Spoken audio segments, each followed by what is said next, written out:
Well, I hope that you gained some knowledge from that last talk with all the lawyer stuff, all of the legal stuff. That stuff is overwhelming to me.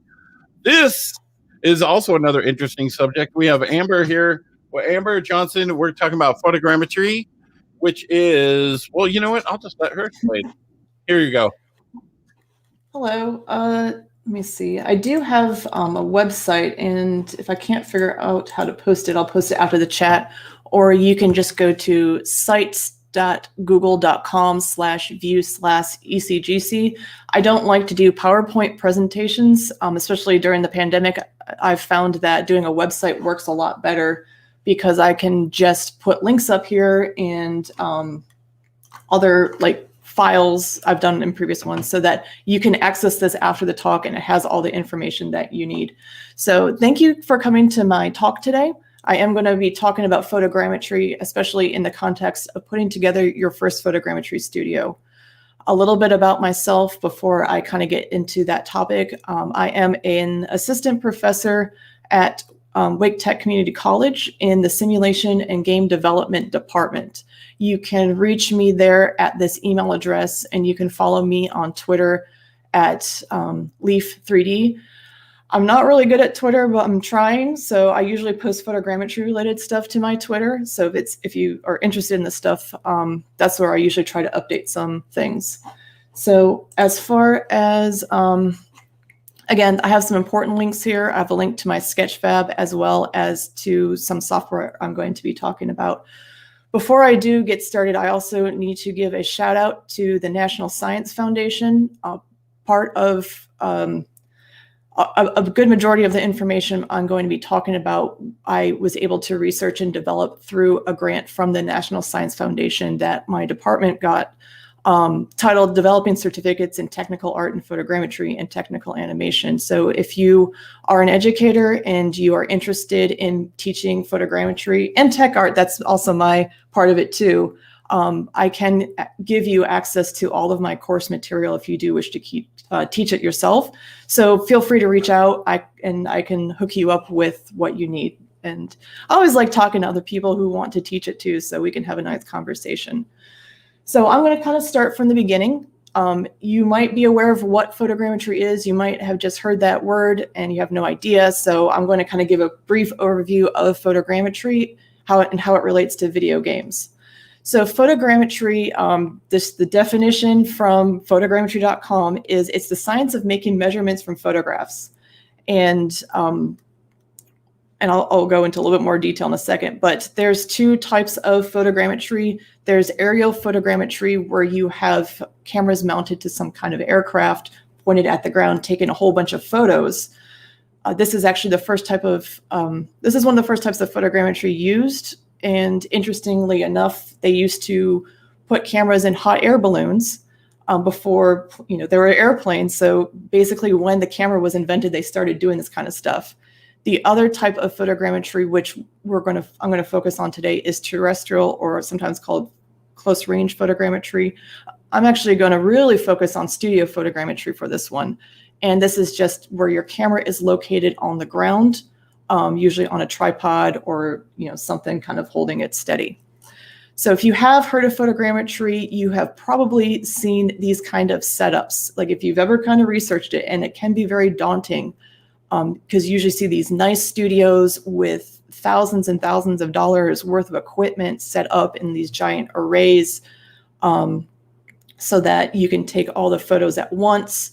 Or you might be aware of drone photogrammetry, which is used in a lot of other fields other than video games, where they fly expensive drones around with LiDAR and expensive cameras, and again, thousands and thousands of dollars. And it can seem very intimidating that this isn't for me. This seems like big studio stuff, but I'm going to kind of talk today to show that this is for anybody, and it is approachable at all sorts of skill levels as well as equipment levels. So photogrammetry in games is pretty recent, and this is where I'm going to kind of talk a little bit about what it is before I get into studio and setting stuff up. So the first large-scale use of photogrammetry in a game was the Vanishing of Ethan Carter in 2014. And as you can see, 2014 wasn't that long ago, that this is it's an up and coming technology that studios are really starting to integrate into their pipeline. The quick and dirty of it, you take a whole bunch of photos of an object or a space, you run it through some photogrammetry software, and it spits out for you a high poly 3D model as well as a base color map. So that's like your albedo base color, depending on which system you're working in. And then you can use that high poly asset and texture to create your game asset, and it's the beginnings of a texture as well. So what studios have found out, and I found this from the studio's website, is that the quality increases significantly in your assets when you're using photogrammetry, and the time it takes to create much higher quality assets than you could by hand is a lot quicker. So they kind of tested how long it took them to make an asset for Battlefront 4. It was around 14 days, where like the high poly took about this long. They had to retopo to a low poly, your UV layout, your texture, and your setup. Where when they used photogrammetry for Star Wars Battlefront, it went from 14 days to 4 days for a single asset. So it's a significant savings in time. And also, in my opinion, you get a much better jump in quality as well. So if this is something that you're interested in, where do you start? What should your first photogrammetry studio be? Here it is right there. Talks over. No, I'm just kidding. But honestly, if you just want to try it out, you can just take an object outside and shoot it. And I'm going to talk a little bit about the method of shooting, but like, don't feel that you do need to spend a bunch of money setting up like your studio, getting some lights and getting some cameras. You can take your smartphone outside with what you want to shoot, walk around it, and then you'd have photos then to process. So, I would recommend maybe just try it out and see what you can get with just doing this. The downside of this studio is this type of setup is you can't shoot the bottom of your objects, and you can't kind of turn it around to get other angles from it. But I think this is a good first start for anyone who just wants to experiment and see if it's for them. If you want to kind of take it a step further, then is when you can start setting up a studio. And with the studio, the main thing you need to keep in mind with doing photogrammetry in general is the word consistency, especially if you do want to do the void method, where you're kind of shooting it in a space so you can rotate your object around. But also outside, is consistency is the main important overall theme of this. You have to have consistent lighting on your object. You have to have a consistent background. And if you're shooting outside, that means the objects in your background need to stay consistent. So you can't have like people standing around watching you and then they move around in other shots. And any kind of change in background can mess up your project when you get to actually processing your photos. So that needs to stay as consistent as possible. This is where working in a studio can help, because if it's in front of a black background, you don't have to worry about things moving around your subject. You also want to keep consistent camera settings, and your object needs to be consistent as you capture it. So this means that you might need to think about the objects that you're trying to capture. So if you're capturing something super soft, like a doll, like a stuffed animal, and as you're working with it, it kind of moves a little bit to the side because it's not that rigid, you're probably going to have to reshoot the whole thing. So it can get a little bit frustrating, but it's something that you do have to be very, very consistent with. So as far as setting up your studio, and I'm going to be talking about, shooting in front of a black background, you're going to need a stand to set your object on. And again, consistency, we want that stand to kind of disappear into the background. And I honestly didn't find a lot of really good commercial stuff for this. I had to make my own. And, honestly, it wasn't that expensive. This I went down to the hardware store. I kind of looked around and I used some black pipes, some fittings, and I screwed it into a piece of scrap wood. And I've got some black velvet and just kind of put it around everything. And, that's cheap too. So I was able to make a really high quality stand out of, stuff I can pick up from the hardware store or like a craft store. And the result of this, I'm going to scroll down a little bit and pop back up, is you have this nice black thing so that when you shoot, and you'll see some photos later of like the final results, like it just kind of blends in with the background. So it kind of ends up with an effect that your object is floating in space. So a stand, if you do need to purchase one piece of equipment, if you do have a camera already, like you even just want to use your, like a smartphone, 100% what you need to buy is some sort of tripod. And, even if you're DSLR or smartphone, a tripod is going to be your friend.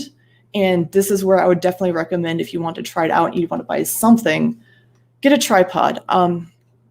We're going to talk a little bit about photos in a little bit, but it's going to kind of come back of, why it's super important for a tripod, but definitely a tripod. Lighting is kind of your friend and foe as far as photogrammetry goes. And this is still something that I'm experimenting around with and trying to find the best way to light my subjects, but not have it be like a super expensive setup, because you could go out and spend hundreds and thousands of dollars on incredible lights and light setups, but that's not super approachable for everybody. But you do need to possibly purchase some lighting. You don't want your lights to be too harsh. You don't want them to have too many, it can't be super bright on them. You need to make sure that you're not casting too many shadows, because again, consistency, if we are going to be rotating our subject around to take photos of it and the lights are super harsh and they start casting shadows, it's not going to be consistent between your different photos, and it's going to have a hard time later. You're also going to have to do more cleanup when it comes to your textures, because usually in a PBR workflow, you don't want to have any kind of shadows in your base color anyway. So, usually you find lights with like a diffuser on it. You can even buy lights, like cheap, like desk lights, and you can create your own diffusers by putting like a shower cap over it or just something to kind of dim that light down. Sometimes you will need to even point your lights away. So I was photographing this object. I actually have it right here with me because I'm going to talk about it later, but it's a super shiny object. And glare is also the death of your photos. And I ended up pointing, I have these like flat panel lights. They ended up being pointed away from it in order to get that. So with that said, I kind of just mentioned the word glare. Glare is going to be the most frustrating thing you deal with in your photo shoot. And again, like glare goes with lighting. This is the thing that I'm working with the most to try to find the most efficient method to deal with this without spending a whole bunch of money on things. But you do want to try to eliminate the most glare off of your objects, which is, if you don't know, that's the little white highlights that appear on your images from the light reflecting off the object. So if you want to shoot something shiny like my robot bank that's made out of metal, it's going to have a lot of glare. So there are ways that you can take this into account. You can buy dulling spray, which is, it comes in like a can that looks similar to spray paint that photographers use for taking out glare. It gets the job done most of the time. Like I still had issues spraying this thing. It got a lot less shiny, but it still had a bit of glare on it. So like sometimes you might have to do some other methods. Another method is you can use polarizing filters on your camera. Those are standard photography equipment that will cut down on the glare as well. Shooting like this, where my lights aren't directly pointed at the subject, will also kind of cut down on the glare. You'll see in some of the later on that I got pretty good, but there's still just a tiny bit of shine to it. So it's never going to be perfect, but my results were good enough. And that's another thing with doing photogrammetry with video game stuff is if you're approaching this from a 3D artist, sometimes it might be easier to, fix it in post, like fix it in Maya or fix it in Photoshop or fix it in Painter than trying to get the world's best photo shoot. And that's where you kind of have to use your artistic judgment. And the more that you do these, the more you get a feel of did this photo shoot really work? Or do I need to shoot it again? Was this a poor subject?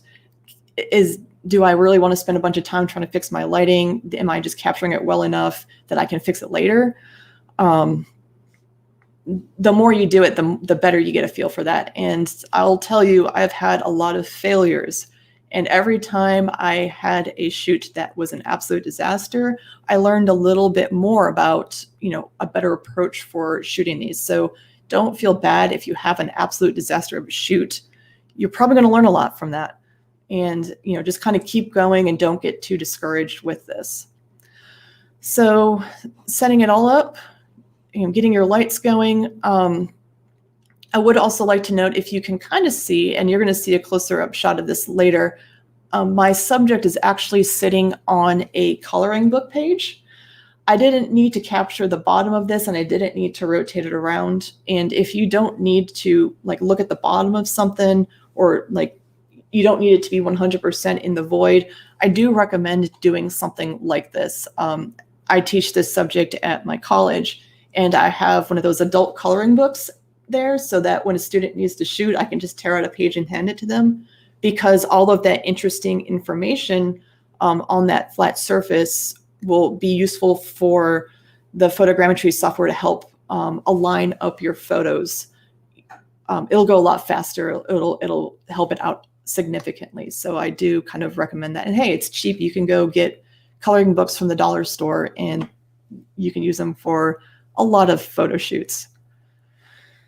Okay, so I do want to talk a little bit about camera settings. And if you do need to spend some money, definitely you probably want to maybe put it into a camera. I would say that would be, a tripod, then maybe a camera. And you don't need to get, DSLR cameras can go into thousands of dollars. And it's one of those things too, that if you try to read about photogrammetry, people try to say oh, you really need the best camera and you need to really spend this money. I've had plenty of results with amateur grade DSLRs. You can use a smartphone, but you get better results with these kind of cameras because you can set settings. So if you can get a camera where you can set your film speed, your f-stop, and your shutter speed, it will work really well for photogrammetry. The reason is that the photos that work the best for photogrammetry need to be super sharp photos. They also need to be super in focus so that it can see a lot of information, so that the photogrammetry software can figure out points and all the different things and see how they all line up. And I'm going to kind of talk about that when we get to the software in a couple minutes. So if you don't know anything about cameras and what all of these mean, you've never gotten into photography for fun, that's fine. This is a real easy setup to remember. And you start first with your film speed. And sometimes this is called ISO. You might see that on the camera. And it runs from, usually the smallest ISO is 100, and then it can go up into the thousands as far as film speed goes.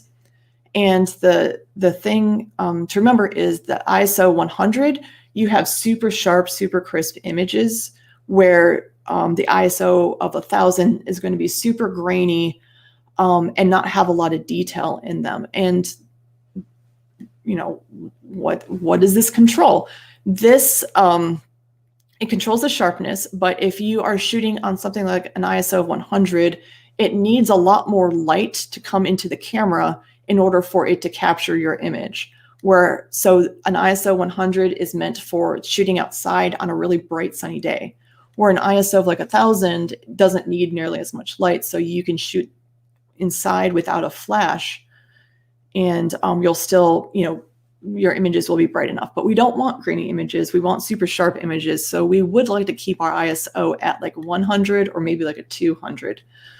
But again, you're going to need more light. And when we're in the studio, inside lighting is not nearly as bright as outdoor lighting. So kind of keep that in mind. The other really important setting is your f-stop. And this is sometimes called aperture on a camera. And if you don't know how a camera works, there's a little hole that lets in your light. It's either really small or it's really big. And a really big f-stop, a really big hole is a low number f-stop. So like an f, you might see like an f2.8, which means there's a really large hole that the light's going to come through. It's going to let more light in. If you see a really large number, that means it's a really tiny hole. It's going to let less light in. But, what do the different sizes do? The larger hole / smaller number is going to have a smaller depth of field. So did I say the opposite? Yeah. So like this is where you do like portrait shots where the person is all in focus but the background is blurry. They probably used a low f-stop because they just want the person to be in focus. They don't need everything around them to be in focus. Photogrammetry doesn't want that. You want as much in focus as possible. So you want to use a really high f-stop, aka a really tiny hole, so that everything is in focus. It's possible that if you don't use a high enough f-stop, that your object could be out of focus in your photos. Like something really close might be in focus, but depending on your object, the back end of it might be out of focus. If you're shooting outside, you want as much of your environment in focus as possible so that your this photogrammetry software will be able to find points that it can, line up your photos better with. Okay, so, we want like an f22, maybe like an f16, maybe like around there. So we have lots in focus, but remember this hole's gonna be really small. So it's going to let in a lot less light. So our ISO needs a lot of light, but the f-stop's not gonna let in a lot of light. So the thing to control that you need to control to help with this then is going to be your shutter speed. And this is where the tripod is going to come back. The shutter speed is how long it takes for the camera to open and let light in and close.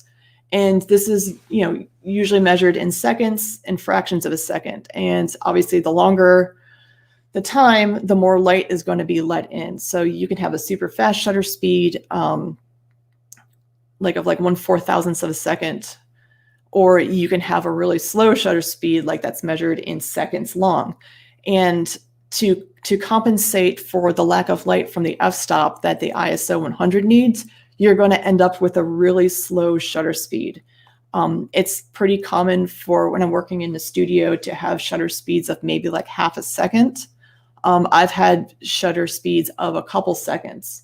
In fact, let me scroll down here. I'm going to scroll back up.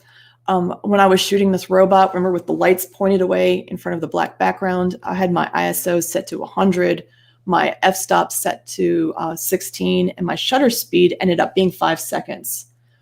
So with that said, this is why a tripod is important, because you can't hold the camera steady for 5 seconds. The basic rule of thumb in photography is that you should have a tripod if you're shooting slower than 1/60th of a second. Otherwise, your images are going to get blurry and it's not going to work. In fact, this shutter speed is so low and Photogrammetry Studio tends to be slow enough that I highly recommend getting a remote trigger for your camera. Sometimes these are like little remotes. Sometimes they're little wires that connect to your camera, because the act of touching or pushing down the trigger is enough to jiggle your camera that you'll end up with blurry photos. And you think you have really steady hands until you start trying to do really slow photos. So, any kind of camera setup, like if I would recommend, it is worth the money to invest in a remote in like either fashion. They're not that expensive, and you're going to be much happier with your results. So I do have on this website, I got this from this website here. If you've ever done photography, it's the triangle of like what the aperture, ISO to shutter speed. So it's a nice reference to know like what's going on with that. That's why I'm going to share it with everybody too. So if you need to refer back to this. So once you have it all set up, you generally set your ISO first, and then you set your f-stop, and then you work with your shutter speed to get the lighting that you need. And I do like to use one of these things. They're like the color checker things. And some people actually use color checkers later on. And I'm not going to really talk about that because it's kind of like a more advanced topic to like to adjust the colors on their photos. But, you know, first photogrammetry studio, we don't need to worry about that. But this is a really nice way to make sure that the black is black and the white is white, and our photos aren't too dim or too bright. So you can, if you do have something like this, you can honestly use any kind of gradient that you have to make sure that your photos are looking decent. But yeah, here's my coloring book. I stole this from one of my kids, and it just really helps. Like it's really interesting how well just putting it on a unique surface helps. Okay, so you have your lighting, you have your camera, you are ready to finally shoot. And if you are shooting in outside, you would physically need to be moving around the subject. So you'd be, you know, taking a photo, picking up your tripod, moving over a little bit, taking another photo, picking it up, moving it over a little bit. If you're in the studio, you can just have a turntable that your stuff's sitting on, and you can just rotate it a little bit, take a photo, rotate it a little bit, take a photo, et cetera, et cetera. So it can be a little bit easier with that. The rule of thumb I've heard in different from different like guides and other people that do it say you need about 11 degrees of overlap in order for the photogrammetry software to work really well. I like to just say 10 degrees because it's a little bit easier. I purchased a turntable meant for putting like a TV on, so it can take, I think, like 50 pounds or something like that, rather than a Lazy Susan you might get for your kitchen, so that I can put heavier things on it. And it's very easy to take a circle and, 10 degrees, that's 36 marks on your circle, do a little bit of math. And I went in and I marked it so that I can easily just like a dial, like spin it around 10 degrees as I am shooting it. So again, like there are lots of really fancy turntables that you can like program and all that stuff. It's, if you get really into it and you want to go that far, that's great. But if you're just trying to start off, just get one meant for a TV. As you can see, this was the photo shoot I did for this. There is still some glare, and I did my best to knock it down as much as I can, but I decided that it wasn't worth trying to get rid of it anymore, and that I was going to fix it, later on. One of the benefits of, if you are approaching this as a 3D artist, is that you should know how to fix 3D models. Like, you probably have experience, you know how to like delete out bad geometry and bridge it across. You're going to have to unwrap it anyways, so it's not like that's going to mess up anything. You should be confident using programs like Photoshop and probably Substance Painter. So if something didn't capture quite right, you could just go in and kind of fix it up yourself. So, is it worth spending time getting an amazing photo shoot, or can you fix it later and it would be a lot faster? So that's a little bit about shooting. And if you do want to, I can talk to people later, or you can ask me questions. I really enjoyed this process, and I've really tried to work on like the most efficient way to do this for the cheapest. You can shoot with video. I've done some experiments with that, with shooting, because the photogrammetry software I use, like, you can just import a video in and it'll take out frames. I've had mixed success with that, and there's situations where it would work, there's situations it absolutely would not work. And I can actually show that later. If I have time, my video one that I made. Okay, a little bit about software. So I have experimented with lots of different softwares. About a year and a half ago, I kind of went through all of the major ones, and because I'm teaching a class in it, and I had to make a big decision on what software am I going to go with. And the four large softwares that if you see people doing photogrammetry for game stuff, because there's a whole other software set for people who do it in GIS. These are the four top ones. You have capturing realities, reality capture. I know it's a weird mouthful, but this company's capturing reality. Their software is reality capture. You can try this out for free. And then if you want to pay, you can pay for exports, or you can pay monthly for the software. I usually, it's the nice thing about this is, and I'm going to talk about this in a second, Photogrammetry software is very picky about the system that you run on. So it is nice to be able to try it first before you kind of take the plunge to make sure that it is going to work on your system. But they have a version where it's free, but if you can pay for the exports out of the software. So you can just kind of, process your photos and say, hey, that's cool, and be done with it if you really wanted to. But I actually paid for the Steam version, and the Steam version is, I don't remember how much it is right off the top of my head, but I think it's like $100 for 3 months of the Steam version. They do have like other like big corporate versions that are a little bit more. But if you are into like the Unreal Engine, you might have seen recently that they are now a part of Epic Games. And I think this is really exciting. So I'm hoping that in the future, Epic Games is usually really good about making things available to students without any cost to it. I haven't heard anything yet, but I'm kind of like crossing my fingers that soon my students will not have to pay, if they want to use reality capture. The other thing to keep in mind with reality capture is that it is processed locally on your machine. And some softwares don't do that. And this does mean that you do need a specific type of machine to run this. I will also say reality capture is my software of choice. I've tried all of them, and this software does an amazing job. I would like to state that I do not get paid by reality capture to say that, but I have tried them all. And what you can get out of reality capture is pretty spectacular. And it is a lot more forgiving than some of the other softwares. Like it's a really solid piece of software, and I'm really happy that Epic Games is working with it now, because that kind of tells me that this is probably moving towards the photogrammetry software for video games. So, kind of think about that if you're trying to go through software. The other couple that are used, Agisoft's Metashape, they do have a free trial, but it looks like you have to pay after the trial. I'm not certain if there's any kind of student version with that, because I tried it. I didn't really like it. It didn't give me the same results as reality capture, but they do offer cloud processing, so you could process your stuff on cloud servers instead of locally. I assume that costs money though.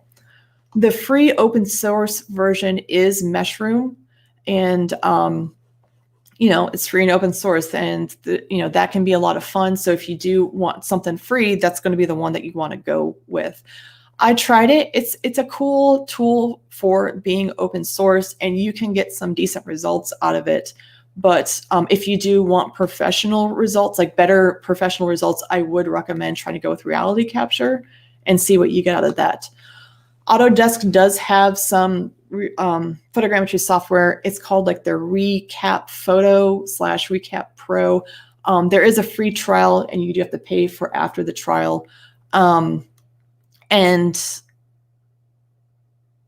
let's see, it is underneath the Autodesk. Like if you're a student, you can get it for free. But it shouldn't say cold-based. It's a cloud-based service, so it doesn't process locally. And this is one of the reasons I ultimately did not want to go with the software. Unless it's changed in the last year and a half, you don't have any control really over this. At least when I used it, is you just upload your photos to this cloud thing, and it gives you a model. So you don't have any any ability to do anything with it. And as a student, you'd be kind of at the whim of Autodesk because they have these servers set up that it's just like first come, first serve. So I sent photos there and it took like a day to get my model back. So I really did not like that. And especially if I'm expecting students to do projects, like that's not fair to them. So like I said, I do prefer reality capture. I've gotten the best results out of it, and I was going to kind of show you a little bit with the software. It does have a little bit weird of an interface that you do have to get used to, but thankfully the creators do have a lot of tutorials to look at and kind of to guide you through this. But the quick and dirty of how this works is you open it up. You import your images in. This particular bank, I did 78 images, and you can view them right in here. You can, here's all of them, the whole spin around. And the next step that you do is that you need to align your photos. And, this is kind of like photogrammetry, like the fundamental, where what people did before they had all this fancy software for doing like GIS and map making is they would take two photos and they would need to know where the camera was in space relative to where the camera was for the other photo in space. You would pick a point on that you can see from both photos, and you could use math to figure out like how that point is in space related to each image. And then you could do that with another point and another point, and then you can like kind of connect it up and you'd make like a 3D representation of this. And a lot of thankfully we now have software to do that for us, because that sounds kind of tedious. It's interesting but kind of tedious. And that's what our alignment is. You see up here we have an alignment tab, is that we can align our images and the software does it for us. And this is this process is not the slowest process on the computer. It does work, I believe, if I remember correctly, it uses the CPU on mostly to do this processing, or does it use the GPU? You need a computer with very specific CPU and GPU, and fortunately, unfortunately, this software and a lot of the other photogrammetry softwares, you do need an NVIDIA video card, because it does use the CUDA cores on there to do the calculations for a lot of this stuff.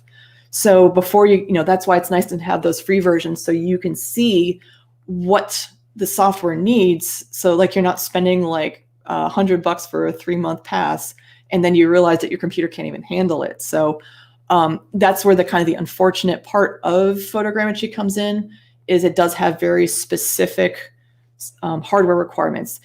That might be where if you did want to try something like the Autodesk stuff that does it all in the cloud for you, that might be one of the reasons you might go with that software.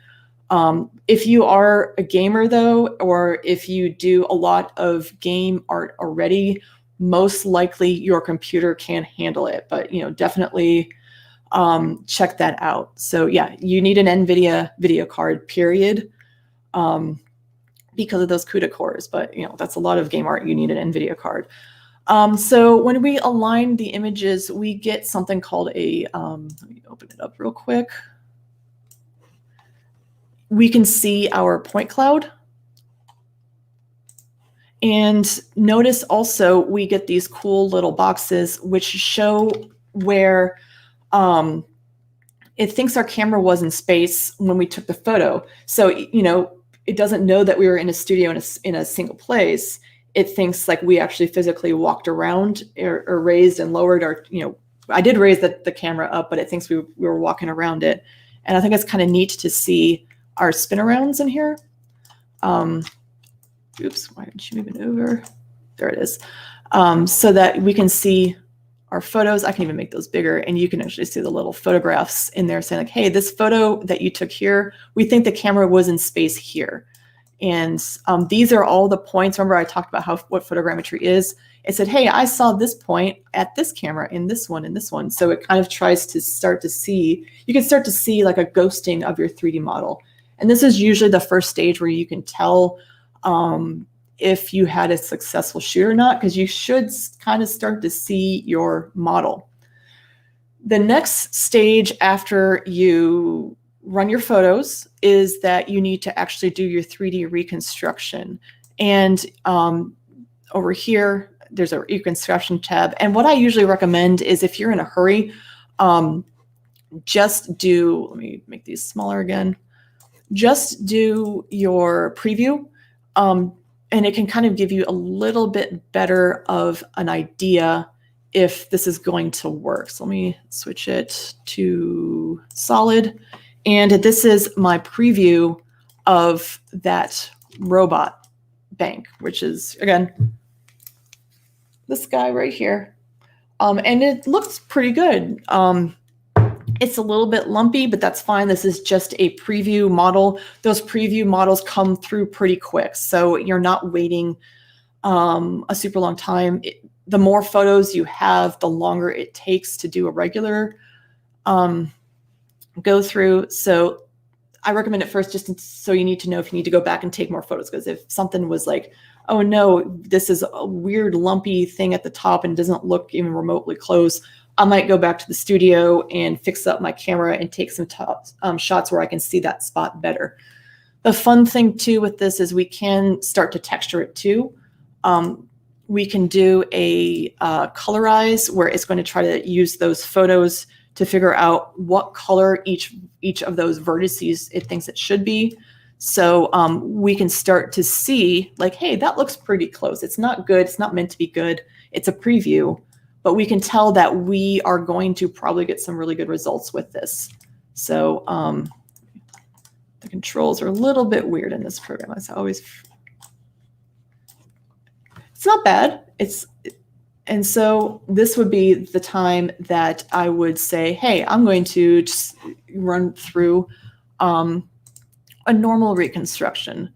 So let me turn it back to solid. And this one will take a little bit. This is probably, oh, is this the longest one? This might be, sometimes it goes back and forth. Sometimes the normal reconstruction takes some time. Sometimes the texturing, if you want to do like an actual texture map, can take a lot of time. But this is going to be where, this one wasn't too bad because it's small, but I've had projects that take like an hour, on especially if you don't have quite as fast of a computer, it might take like an hour or more. I've seen people who do crazy ones with the drone stuff where like they set it up and it takes overnight to run. It depends on how powerful your computer is. So this is what came out after the normal reconstruction. I did do a little bit of cleanup, and I don't want to get into that in here, where I did cut out some of like the bottom because I wasn't going to need it. It is blank on the bottom, but I can fix that in Maya. You know, it's just a real, oops, I'm losing it. Shoot. Oh no, it floated away. Sorry about that. Sometimes these controls.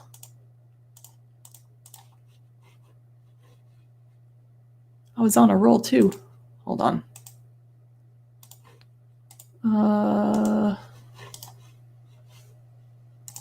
There we go. It disappears on me sometimes. It is a little bit lumpy. I'm going to talk about that in a second. But you know, this looks really close to the original, but there's things I would probably want to fix later on. It's not worth to go back to the photo shoot and reshoot, because it's stuff that I can easily fix as a 3D artist. Last step is going to be to do your texture or colorize. You can unwrap this. It's, you know, that's not going to be our final unwrap. They're really ugly, and you can bake a texture out. But if you are going to work with a program that can take vert color, like a Zbrush, you probably just want to do a colorize. But you can do a colorize, and you can do like a UV map texture on it too. This does take a little bit of time to render out. The colorize is done incredibly fast, and the end result of it looks like this. So here is my completed capture. And you can then export this out. And I'm going to talk a little bit about that, like what to do with this when you're done. But like, here's your high poly model with a base color on it. And let me go back up my website. I'm going to try to speed this up a little bit. I see that I am running out of time. Okay, so model cleanup. And I don't want to go into too much detail with this because this is very artist specific of just whatever you do as an artist for your high to low poly workflow. You could use Zbrush to make a low poly from this. You could use Maya 3ds Max or Blender to make a low poly version of this. You can use Houdini to make a low poly of this. And that's the one I'm kind of starting to experiment around with, is using Houdini. If I had to say a program that would be the ultimate, it would be Zbrush. I don't teach that to my students though, just because there isn't a really great version of Zbrush for your students. But you can take your 3D high poly into Zbrush, and you can do some of the cleanup in there, because sometimes it is a little, you'll get a little bit of wobbles on your model, and you just kind of want to flatten it out on your high poly before you make your low poly, and you could do like your decimation right in Zbrush. It usually comes out pretty good. So if you know Zbrush, like, hey, you're good to go. But I actually teach my students how to do it in Maya, because that's what we work with. And there are plenty of tools, in Maya that it's not that bad. It can go pretty quick. So ultimately, you want to take your high poly and you want to make it down to a low poly, because until cross fingers that I've heard Unreal 5 might handle this pretty well from some of their demos. We still have to kind of clean it up if you do want to put it in a game engine. But that's just whatever process you're most comfortable with. And if you do want to talk a little about that, we can later on. But you make your high, you make your low, and then you need to make your materials. So the benefit of this is not only are you getting, your high to low, you usually make a normal map out for that, but you also now have a base color that you can bake out, or AKA albedo. And you can use something like Substance Designer to do your baking, but the free option that I would highly recommend people look at is XNormal. You can get a really nice bake out of XNormal. Unfortunately, you can't do this kind of bake in Substance Painter. Painter does not bake out the base color from your high poly unless it's changed in the last couple of months. So you would either need to use Designer or Painter to bake this all out. This was a rock, but you're not quite done when you hit that though. You also need to make sure that you are really going back and focusing on your roughness map and possibly a metallic map if you need it. And this is where your artistic side can come in, and you need to understand what a PBR is and how to really make that roughness map sell that your object is a realistic object. I think, in my opinion, the roughness map is one of the most important maps on these models, or in PBR in general. I would take a roughness map over a normal map almost any day, just because it's amazing how well a really well done roughness map can affect the look of your model. You might also need to clean up your base color and normal map. You could do that just in Photoshop or in Painter itself. For instance, this didn't have a bottom on it. So in order to put that base color on the bottom of it, there was just a photograph taken literally of the bottom of this, and then just put on those polygons in there. Like that was the easiest approach to this. If you are interested in the cleanup portion of this, as well as like the Painter stuff with like that kind of process, I would, my husband, Justin Johnson, said he's attending the talk too. We do photogrammetry together.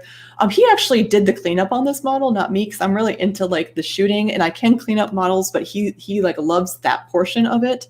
I think he said that he would be in the after chat on Discord if people do want to talk about cleanup methodologies, because that's more his wheel.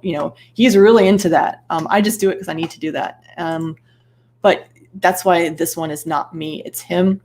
And you can kind of see the final result with that. Like, look at that awesome roughness map working with that metallic map to make it look really sharp.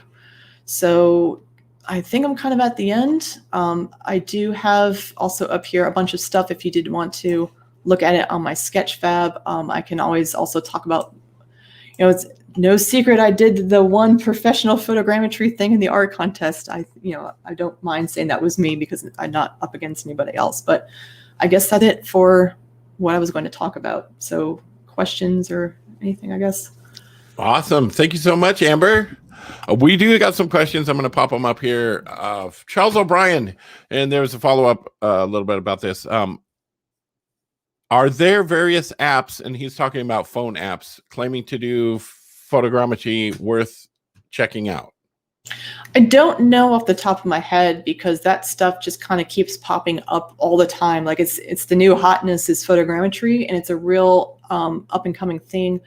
I do feel that Sketchfab had a thing recently. Someone was kind of showing it to me. I haven't had a chance to research it with using the iPhone because it has a LiDAR on it, like the newest one. Then that's a whole nother thing that we could talk, like a whole nother presentation about using laser data for that. But I know that that's becoming an up and coming thing. All right. The follow up to that part was at the question at the beginning about apps. I meant cell phone apps specifically. Bevel is the one I've heard the most about, but there are a bunch of phone apps that claim to do photogrammetry. Yeah, that's not something I've really researched because I have used my cell phone for capturing stuff as well as taking videos, but ultimately I have been working on the computer and I haven't looked too deeply into those at this point in time. Okay, but that's interesting. I mean, with the way that phones are, it just makes sense for that to be happening. Okay, from Lucas Games, if you're for photogrammetry on a smaller scale, do you have to do the modeling manually, or is there a software available for a lower cost that would generate this kind of stuff? I think I kind of covered this one already with the Photogrammetry software. I'm not quite sure. Ultimately, you do have to make a low poly version, and that's kind of what I was talking about with the model cleanup, such right as there at the end, yeah. Yeah, and that's what I would answer for that. Some of it, like if you learn how to do Houdini, it can be very procedural, where you just feed it in and it spits stuff out. It might not be as perfect as doing it manually, but I know that they used Houdini with reality capture for making all those Quixel PBRs that Epic uses. Okay, that's interesting. So let's see. Here's a question from Jack. Does it make it easier for the software to recognize the object if you have a low aperture and heavy bokeh that blurs the background?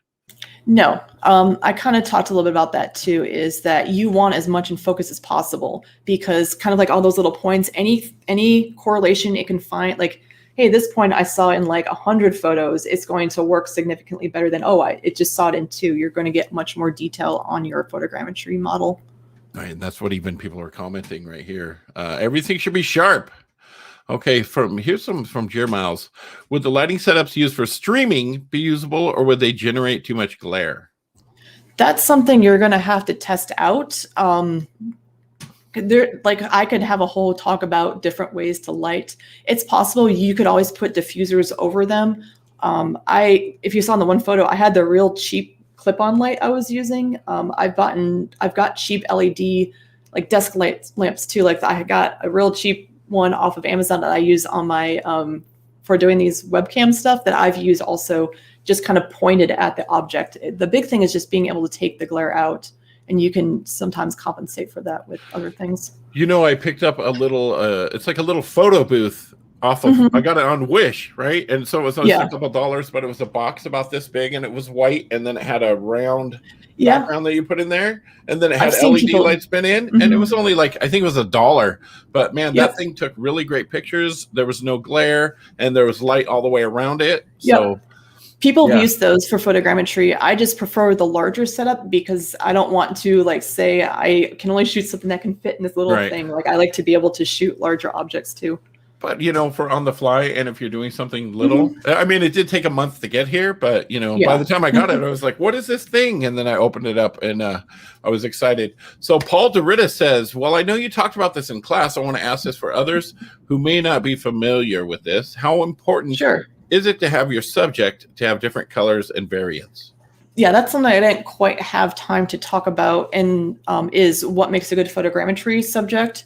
And you want as much variation on your object as possible. So that means things that aren't that are solid in color without a lot of surface changes to it aren't going to shoot well, because the software needs to be able to find all those points. And if you have like a very matte surface, I'm trying to look around and see if I have anything near me that would be a bad object, and I don't, unfortunately.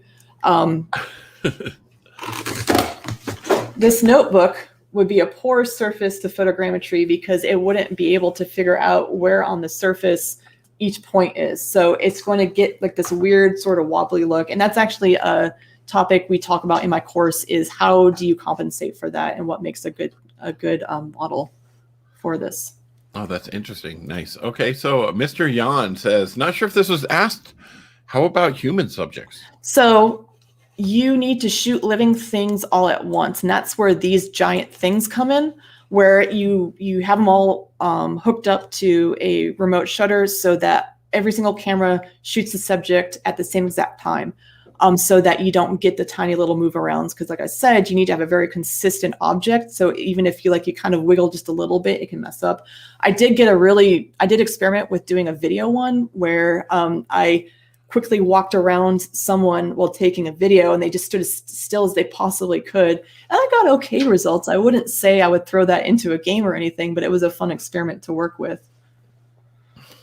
That's interesting. Okay, Logan Thomas, is it best to manually focus a lens and work with autofocus turned off? I know certain camera lenses can hunt back and forth for focus.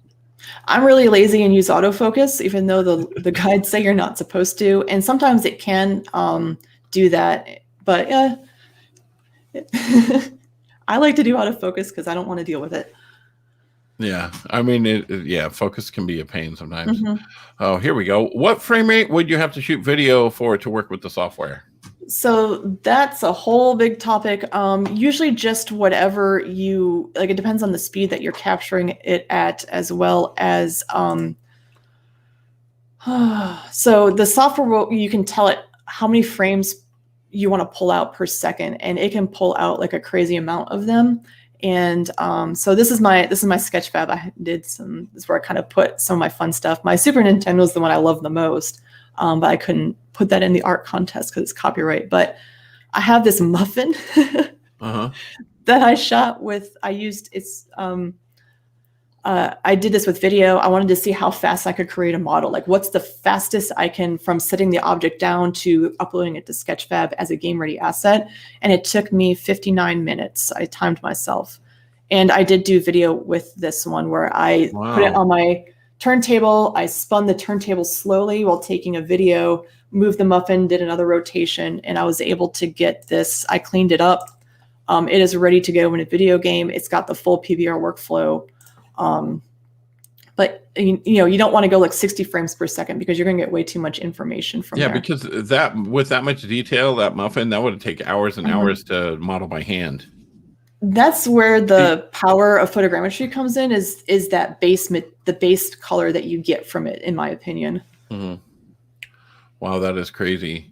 All right, so that was it. Here we go. Is there an ideal lens focal length for photogrammetry? Is a zoom lens better to have versus a prime lens? So what the guides have told me, I haven't experimented around with different lenses because that's kind of expensive, is you usually want to do a little bit more of like a wide angle lens, so that you can get as much of your environment in frame as possible.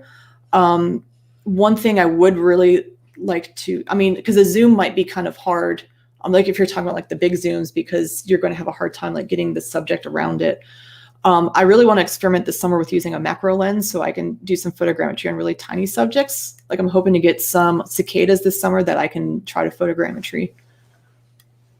What if they move? Well, I'm going to get dead ones. Oh, okay.